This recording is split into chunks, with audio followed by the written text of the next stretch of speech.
Take her out of my sight! The royal hall froze. A pregnant maid stood trembling in the center of the grand palace floor, while nobles whispered, laughed, and pointed fingers at her like she was nothing. I said I do not know this child! King Tristan Evermont roared, slamming his golden cup onto the table so hard it shattered. Amelia Rowan flinched. Tristan, please. It is your child. The entire hall burst into laughter. A maid dares claim the king? She wants the crown through a pregnancy? Disgusting. Look at her, trembling like a leaf. Then came the voice that made everything worse. Lady Arabella Crown stepped forward, smiling. She should be punished for treason, Your Majesty. A servant trying to attach herself to the royal bloodline. How pathetic. How pathetic. Amelia turned to her desperately. You know I am telling the truth! But the king didn't even look at her. His voice turned ice cold. Throw her out. Silence. Amelia froze. My king, please believe me. Two guards grabbed On my her command, instantly. throw this She wretched screamed maid as they out dragged her now. across the marble No, floor while please, everyone no. watched. And the king turned away, did not stop them, did not look back. Just like that, the woman carrying his unborn heirs was thrown out into nothing. But what King Tristan never knew was that this decision would destroy his entire kingdom. Because she wasn't just carrying a child, she was carrying his twins. And when the truth returns, the palace will fall. Comment justice if you want Amelia to get her revenge. The palace did not return to normal after Amelia was taken away. It only pretended to. Servants moved through the corridors in silence, cleaning the marble floors where she had been dragged earlier. Every trace of her presence was erased quickly, almost nervously, as if the palace itself feared what it had done. Even the scent of spilled wine near the banquet hall had been scrubbed away, yet something heavier remained in the air. Discomfort, unease, and unspoken guilt. King Tristan Evermont had not left his private chamber since the incident. The heavy wooden doors remained shut, guarded on both sides. Inside, the room was dim despite the rows of golden lamps fixed along the walls. The fire in the hearth burned low, casting long shadows across the polished floor. On his desk lay scattered papers, some half-written, some untouched. None mattered. He stood near the tall window, staring at the palace grounds below. The gardens were still lit with decorative lanterns left from the birthday celebration. The music had stopped hours ago, yet echoes of laughter from earlier still lingered in his mind, twisted now into something unpleasant. He kept seeing her face. Not the moment she was dragged out, not the accusations, but the way she had looked at him when she said it. I am carrying your child. Those words refused to leave him. He tightened his jaw and turned away from the window as if distance could erase memory. A glass of untouched wine sat on a side table. He picked it up, hesitated, then set it down again without drinking. His hand lingered there for a moment before curling into a fist. A knock came at the door. Your Majesty, Lord Matthias Grey called carefully. Tristan did not answer immediately. After a pause, he said, Speak. The door opened slightly, and Matthias entered. He did not step fully inside, as if uncertain of the king's mood. Your Majesty. Speak. The council is unsettled. Nobles are demanding clarification. The incident has already spread beyond the palace. Tristan finally turned, his expression sharp but controlled. Let them talk. Matthias studied him briefly before continuing. It is not just talk anymore. Some are questioning whether the removal of the maid was justified. The word lingered in the room. Tristan's eyes narrowed. She lied. She lied. There was no hesitation in his voice, but something about the firmness felt rehearsed, not certain. Matthias lowered his gaze slightly. There is no evidence of that yet, Your Majesty. A heavy silence followed. Tristan walked past him toward the desk, stopping beside a sealed report placed earlier by palace officials. Without opening it, he spoke again. A servant does not carry royal blood. His tone was colder now, as if repeating a law rather than expressing belief. Matthias did not respond immediately. Instead, he chose his words carefully. The palace acted quickly. Perhaps too quickly. Tristan's hand rested on the edge of the desk, his fingers pressed into the wood, almost as if grounding himself. She attempted to shame the crown in front of the entire kingdom. Very well, Your Majesty, he said. But even as he said it, he remembered her voice breaking when she said his name. Not loud, not dramatic, just desperate. Matthias bowed his head slightly. Very well, Your Majesty. He hesitated before adding, but the people will continue to speak, especially if the truth is unclear. Tristan's gaze hardened. There is no truth to uncover. Matthias held his silence, then bowed and left the room. The door closed behind him with a soft click. The chamber became still again. Tristan finally opened the sealed report. His eyes scanned the official statement quickly. False pregnancy claim, attempted manipulation of royal authority, removal approved. The words were clean, too clean, written like something easy to dismiss. He stared at the signature at the bottom. His own authority was not directly attached, but everything in the palace always returned to him eventually. That was how power worked. Nothing escaped it. He closed the document slowly. For a moment, he just stood there, listening to the silence of his chamber. It was not peaceful. It felt heavy, like the air itself had changed. Outside, in the distant servants' quarters, Amelia's name was still being whispered. Not loudly, never loudly, only in fragments. She was crying. She looked sick. Do you think she was telling the truth? No one agreed on the answer, and that uncertainty spread fear more than certainty ever could. Far beyond the palace walls, under a narrow overhang near the outer road, Amelia Rowan lay unconscious on the cold ground. Her body barely moved except for shallow breathing. The earlier strength that had carried her through humiliation had collapsed into exhaustion. Her hand rested near her stomach, without conscious thought, as if even in unconsciousness she was still protecting what she had been denied the chance to say properly. The night air around her was still, broken only by distant footsteps of guards returning to their posts inside the palace walls. Inside those walls, King Tristan remained standing in his chamber, staring at nothing now. For the first time since he took the crown, he could not fully silence a thought forming at the edge of his mind. What if she had not been lying? He exhaled slowly, as if rejecting the question itself. But it did not leave him. It stayed. The palace tried to erase Amelia Rowan, but the kingdom refused to forget her. Within days, her name spread beyond the palace walls like fire moving through dry fields. In the taverns near the harbor, men laughed over cheap beer while repeating fragments of what they had heard, twisting them further each time. In the noble estates, servants whispered while polishing silver plates, careful not to be overheard by their masters. Even in the crowded marketplace, where fishmongers shouted and spices filled the air, conversations paused whenever her name was mentioned, as if it carried something dangerous in it. She tried to trap the king. She wanted a crown through a child. She disgraced the royal name. The words grew heavier each time they were spoken, no longer rumors, but accepted truth. No one spoke of how her voice had cracked when she was dragged through the marble hallways, or how her hands had reached out helplessly as the guards pulled her away.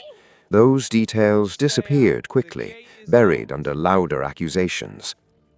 Inside the palace, silence was carefully constructed. King Tristan issued no public statement. He did not need to. Orders were passed through officials, and records were sealed away in locked cabinets. Any servant who mentioned Amelia's name in conversation was reassigned without warning. The palace itself began to feel like a place built around avoidance. Lady Arabella Crown moved through it all with composed elegance. She sat beside the king during council meetings, her presence calm and reassuring, her voice soft whenever the topic drifted near discomfort.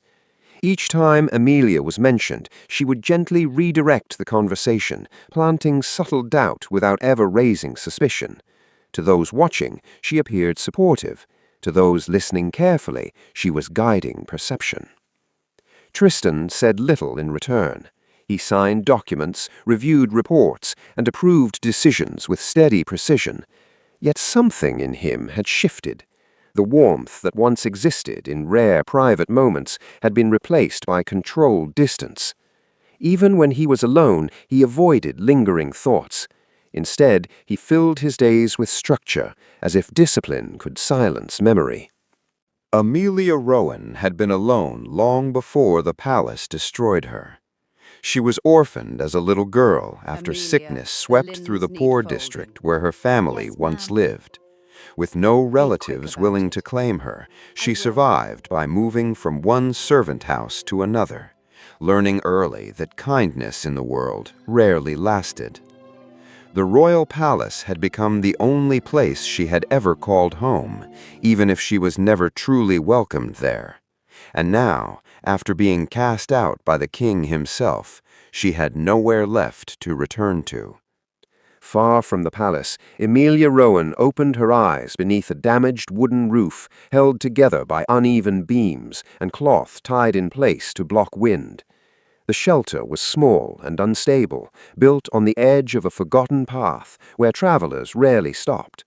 The ground beneath her was uneven, and the air carried the scent of damp earth and smoke from distant cooking fires. Her body ached from exhaustion. Hunger was no longer sharp, it had become constant background discomfort. She pressed a hand to her stomach often without thinking, as if instinct alone kept her grounded. When she first tried to find work again, she went to places that once would have welcomed anyone willing to labor. A laundry house near the river turned her away without explanation after one glance. A merchant refused her before she even spoke. Another woman simply shook her head and said nothing, avoiding eye contact as if silence was safer than words. Each rejection layered itself quietly inside her until emotion no longer arrived in waves.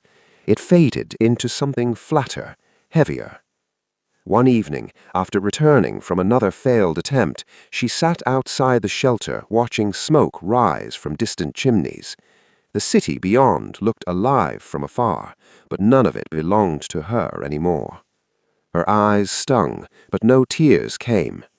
Something inside her had reached its limit and stopped responding. The world had not changed for her, so she changed instead. She stopped crying, not because she was strong, but because grief no longer brought relief, it only slowed her down. And in a place where survival depended on movement, even sadness became a burden she could not afford.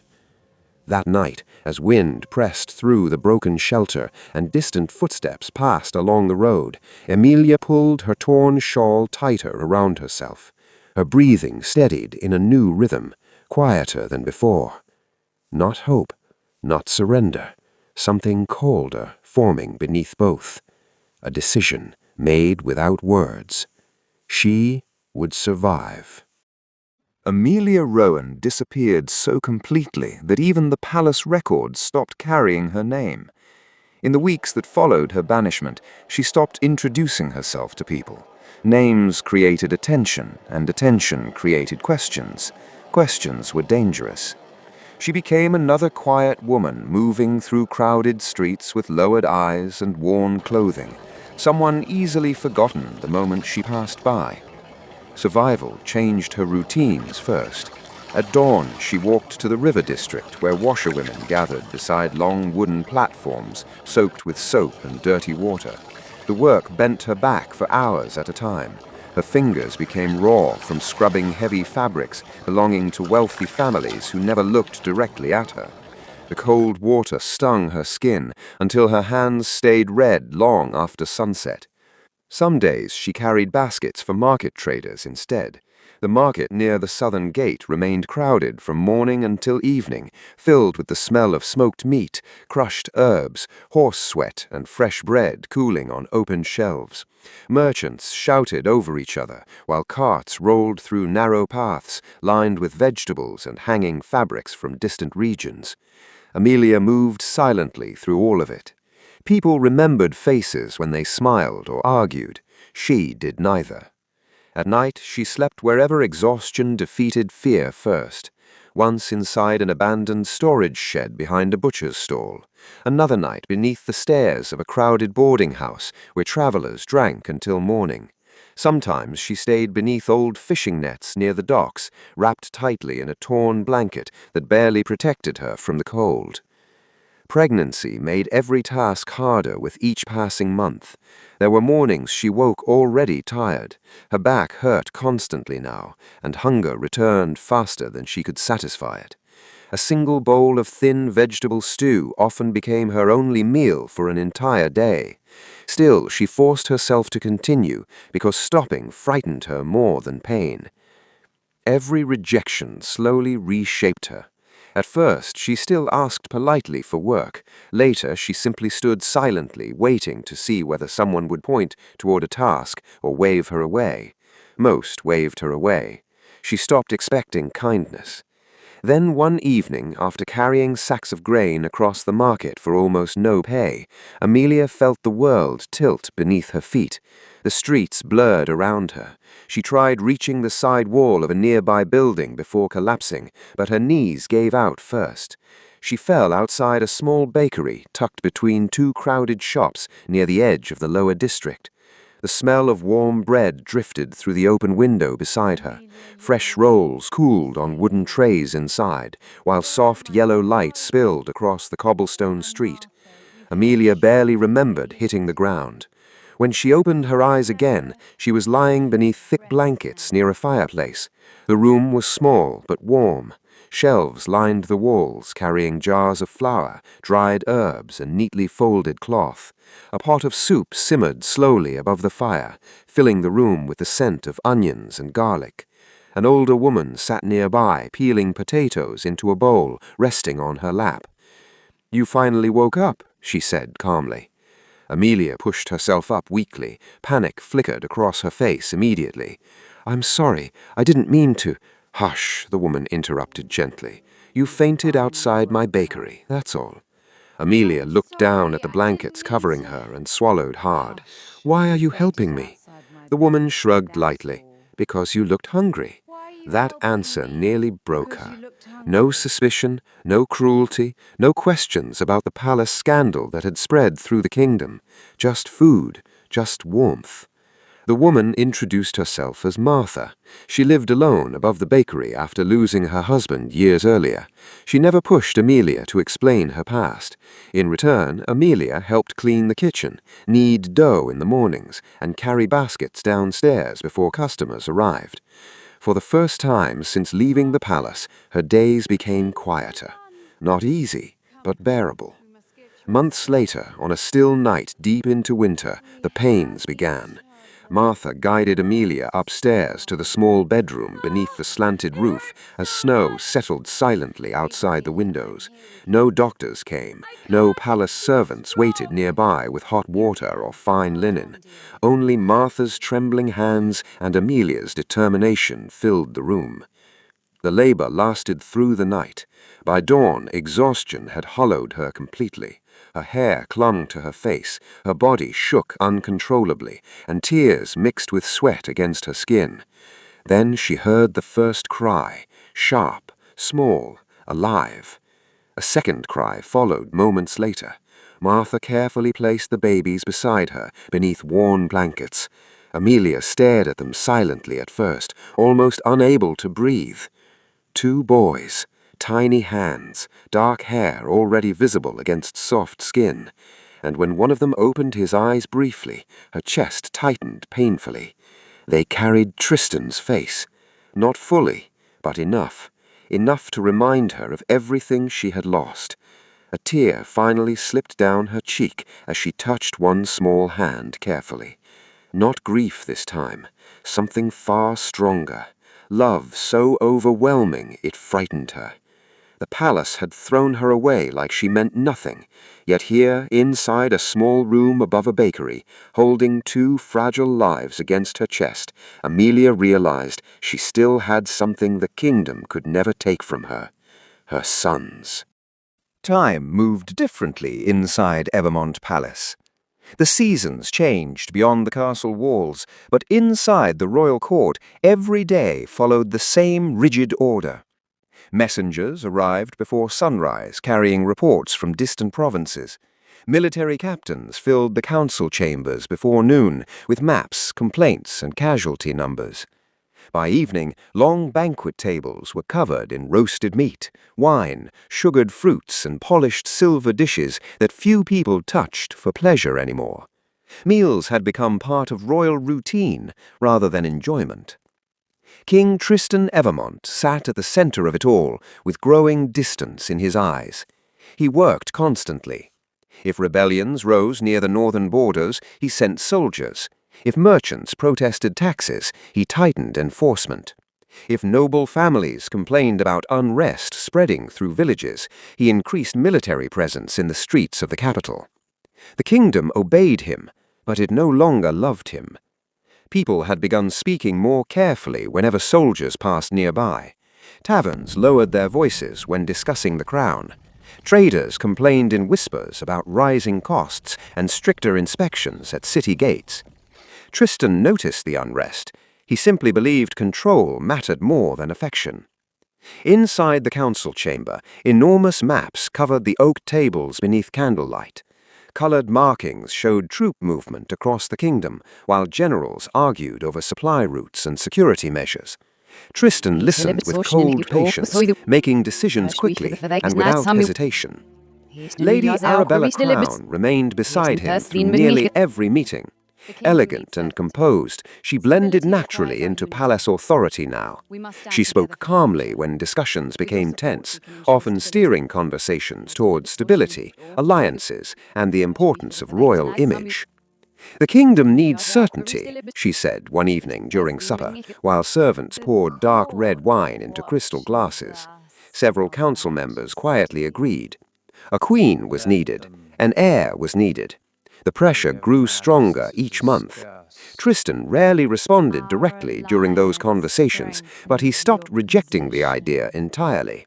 That alone encouraged Arabella. Slowly, carefully, she positioned herself closer to the throne, without ever appearing forceful. Meanwhile, Amelia Rowan's name disappeared from official palace discussion completely. Servants who once worked near her were reassigned quietly. Written records surrounding the banquet scandal became restricted.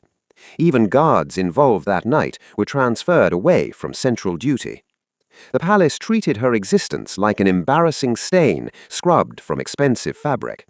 Yet silence never stayed perfect for long. Lord Matthias Grey noticed the inconsistencies first. As royal advisor, he reviewed records often, and small details began troubling him. Dates no longer matched. Certain witness reports had vanished entirely. One servant assigned to corridor duty the night of Amelia's removal had disappeared from palace employment without explanation. At first, Matthias believed it was administrative disorder. Then he realized someone had deliberately altered the trail. One afternoon, he brought the matter privately to Tristan's study. The king stood near the fireplace, reading military correspondence, while untouched food cooled nearby on a silver tray. "There are irregularities in the archive records," Matthias said carefully. Tristan did not look up immediately. "What kind of irregularities?" "Documents connected to the former Maid." The room became Perhaps, still. but official testimony Tristan appears finally lowered incomplete. the letter in his hand. "That matter is closed." You are wasting time Matthias searching through hesitated. buried gossip. It may not be gossip. The king's expression hardened instantly. I said it is closed. The king's voice turned sharp enough to cut through the room. Silence followed. Matthias understood the warning clearly. Tristan did not want truth. He wanted order. But even inside the heavily guarded walls of Evermont Palace, control had already begun slipping through his hands long before he realized it. 2 years passed before Amelia Roan returned to the capital she once swore never to see again. The journey back felt heavier than the one that had taken her away. She traveled with the twins beside her in the back of a crowded merchant wagon, carrying sacks of grain, barrels of oil, and crates of dried fish toward the city gates. The road into Evermont was lined with guards, traveling traders, and laborers pushing handcarts through the morning dust. Henry and Theodore sat close beside her, beneath a wool blanket too thin for the cold air. At 2 years old, they had already learned silence from watching their mother. Their dark hair curled slightly beneath their small caps, and their curious eyes moved constantly across the unfamiliar city surrounding them. Amelia kept her hood low the moment the palace towers appeared in the distance. The capital had not changed much. Large stone buildings crowded the streets, while banners carrying the royal crest hung from balconies and archways. The smell of roasting chestnuts, baked bread, horse manure, and smoke blended into the familiar scent of the city she once knew too well. She had only returned because Martha was dying. The old woman had grown weaker during the winter, coughing through the nights until even breathing exhausted her. The village healer finally admitted there was little more he could do. A specific medicine existed in the capital, expensive and difficult to find, but it was Martha's only chance.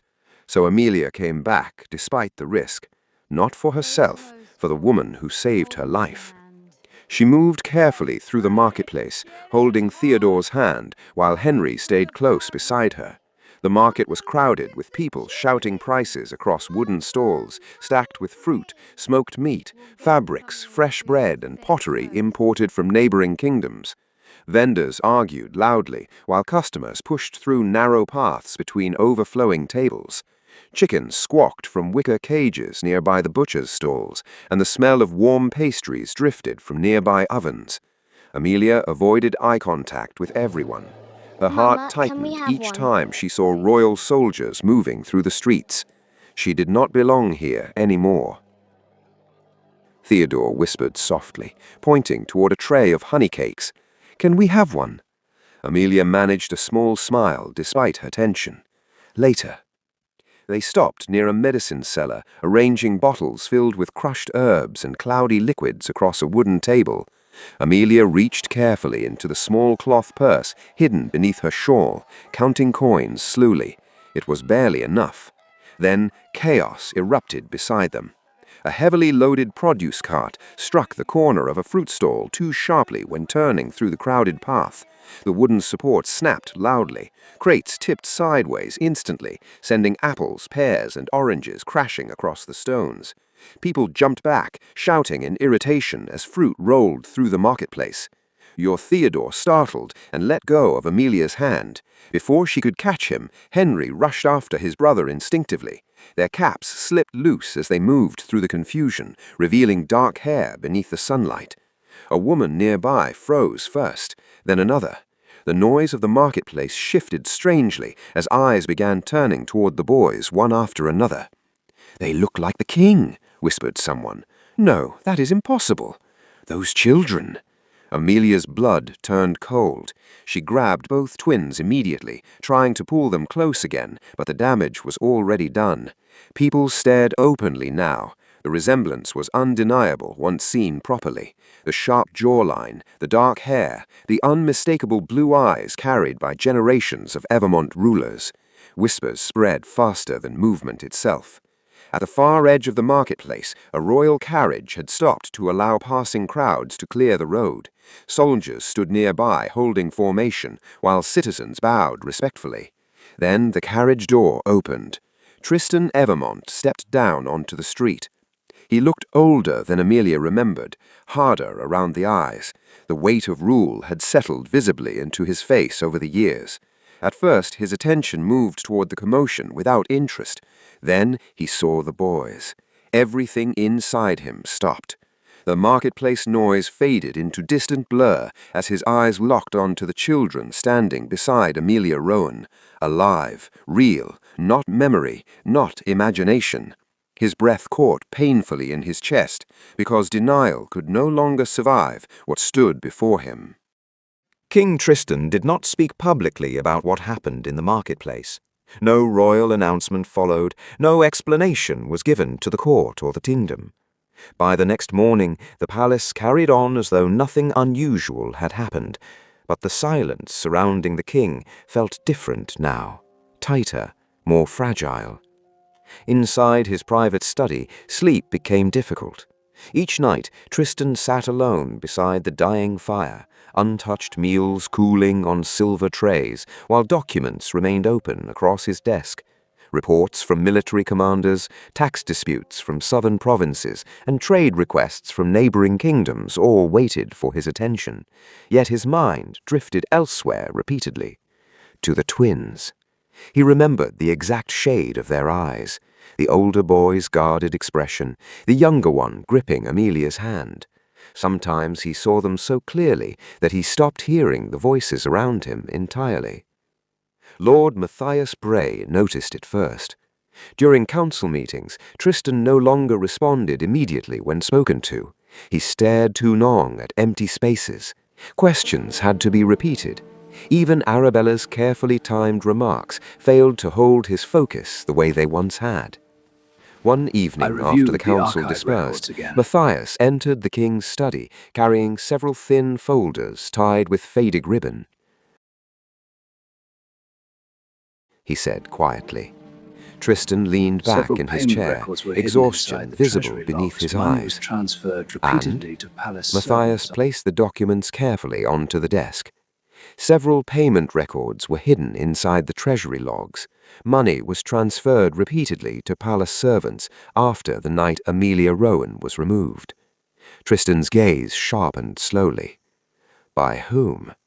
Matthias hesitated only briefly. Lady Arabella's personal accounts. The room fell silent except for the crackling fire. Tristan opened the records himself.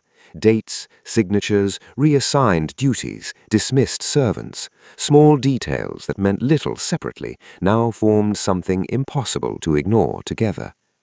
Witnesses had vanished from palace employment within days of Amelia's banishment. A physician attached to the royal household received unexplained payments shortly afterward. Statements had been altered, not naturally, deliberately. Tristan stared at the papers for a long time without speaking. The deeper Matthias investigated, the clearer the truth became.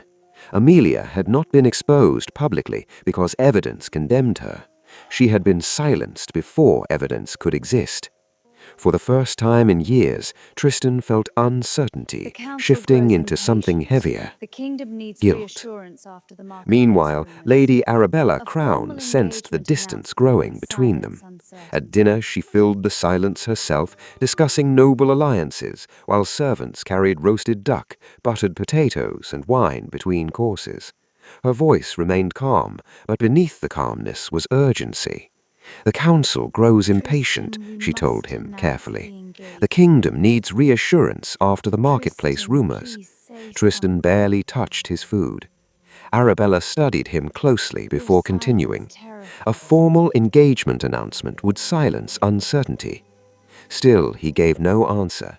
That unsettled her more than anger would have. In the past, Tristan dismissed discomfort with cold certainty. Now he simply drifted somewhere she could not reach. Because every time he closed his eyes, he saw Amelia standing in the marketplace, holding the boys close to her sides. And every time he remembered them, his confidence cracked further. Arabella began understanding something dangerous. The king was starting to doubt himself. Fear settled inside her slowly after that realization. Not fear of scandal, fear of losing everything she had spent years building. Late one night, while the palace slept, Arabella sat alone in her private chamber, lit only by candlelight. A servant waited nervously near the door, while she wrote instructions onto folded parchment with controlled, elegant handwriting.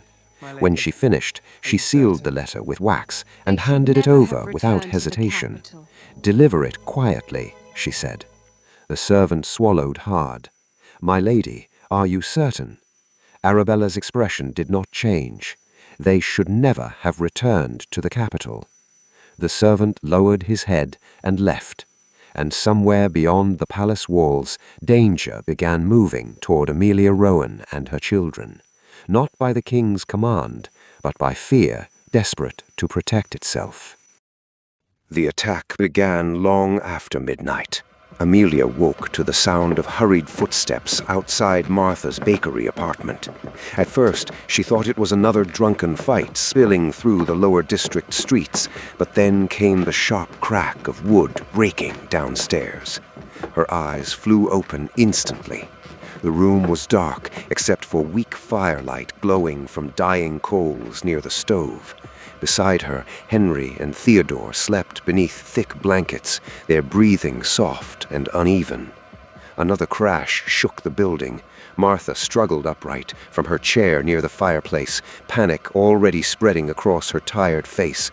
"Someone's inside," she whispered. Before Amelia could move, heavy boots pounded across the bakery below. Shelves shattered, glass broke against the floor. The twins awoke immediately. "Mama!" Theodore whispered fearfully. Amelia rushed to them, pulling both boys close against her chest as another violent bang echoed from downstairs. Smoke drifted upward through the floorboards seconds later. They had set the bakery on fire. Martha covered her mouth in horror. The staircase door burst open downstairs with enough force to rattle the walls. Men's voices followed, rough and urgent. "Find the woman!" Amelia's blood turned cold. This was no robbery. Someone had come for them specifically. Henry began crying quietly, while Theodore clung tightly to Amelia's arm.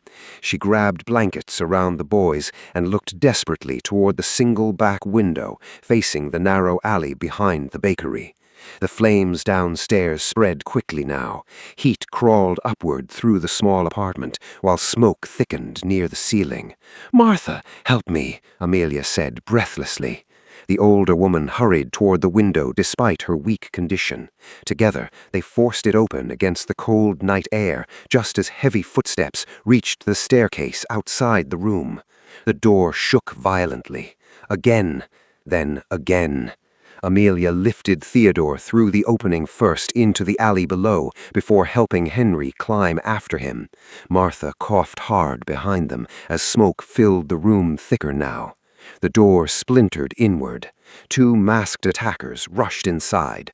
One grabbed Martha immediately, while the other lunged toward Amelia.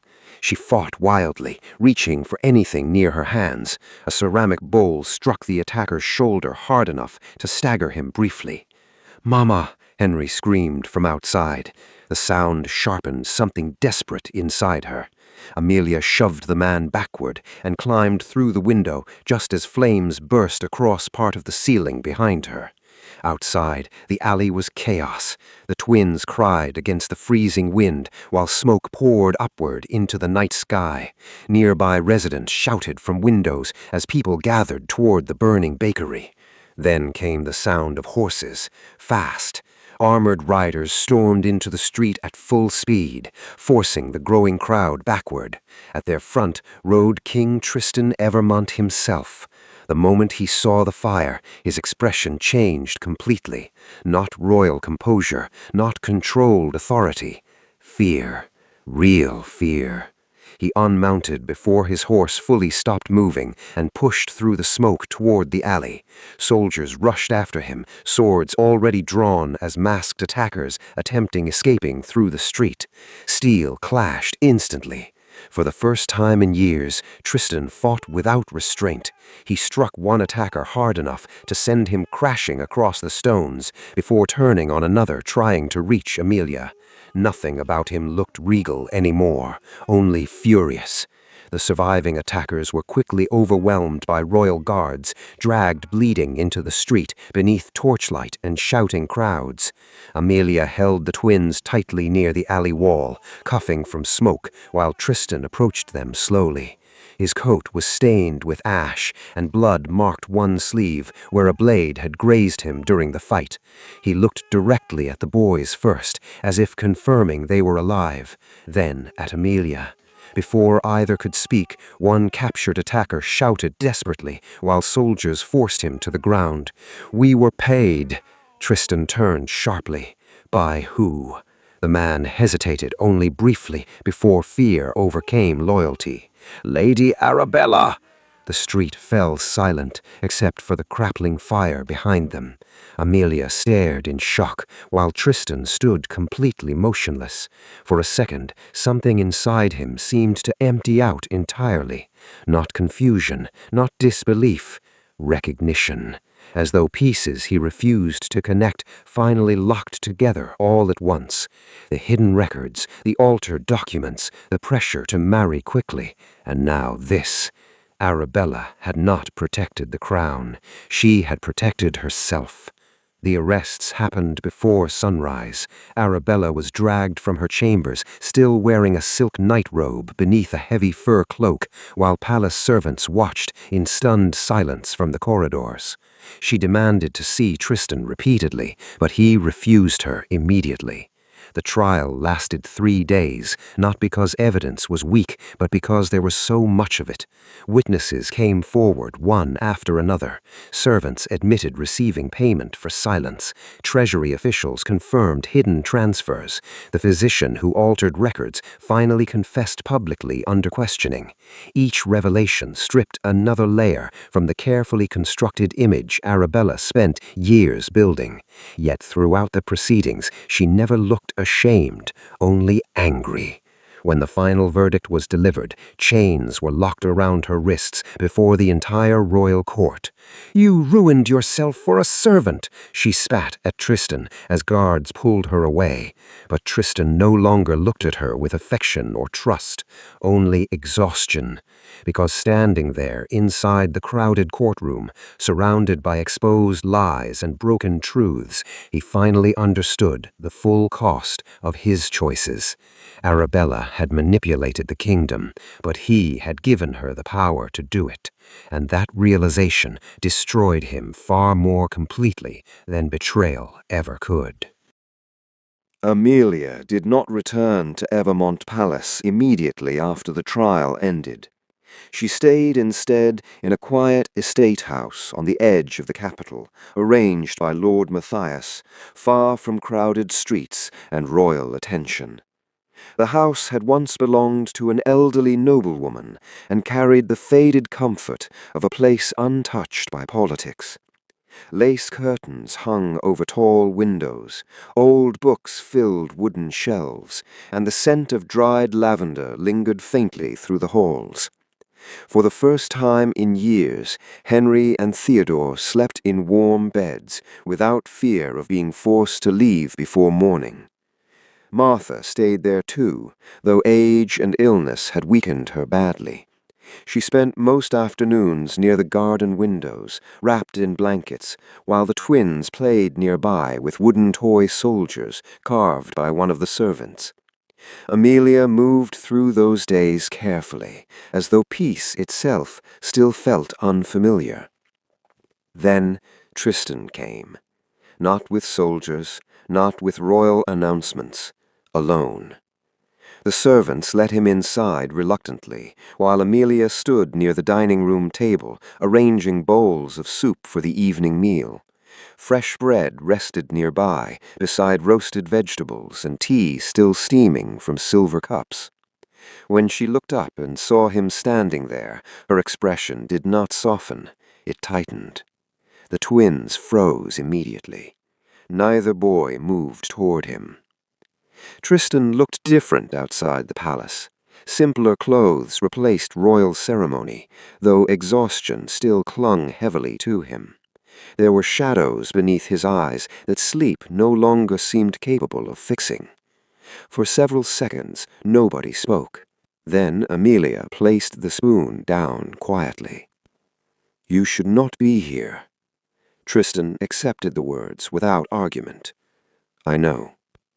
Henry stepped closer to Amelia instinctively, while Theodore watched Tristan with cautious curiosity from behind the table.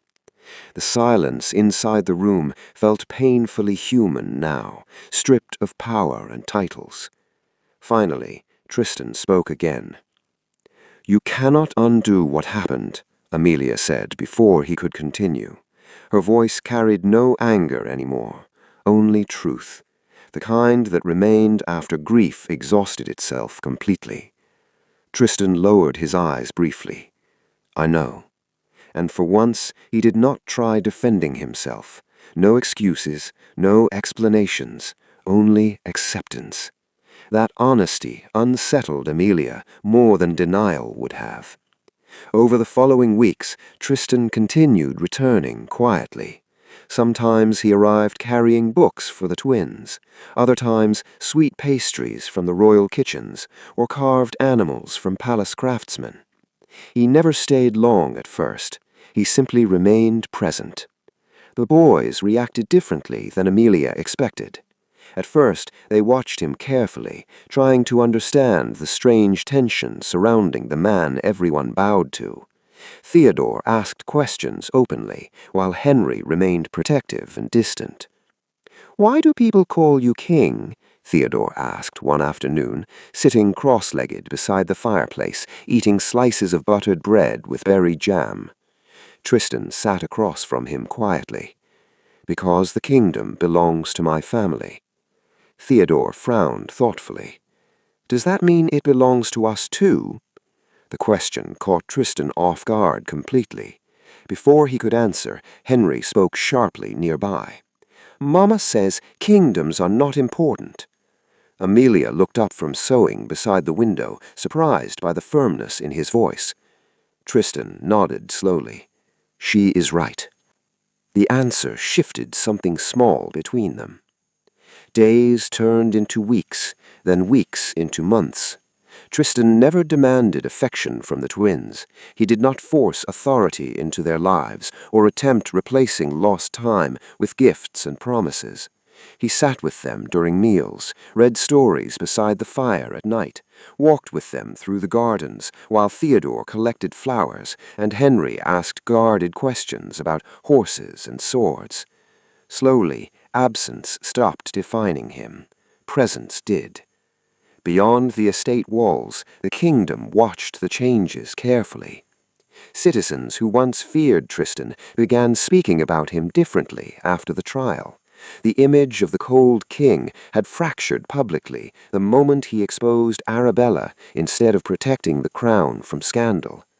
Then came the day he knelt before Amelia.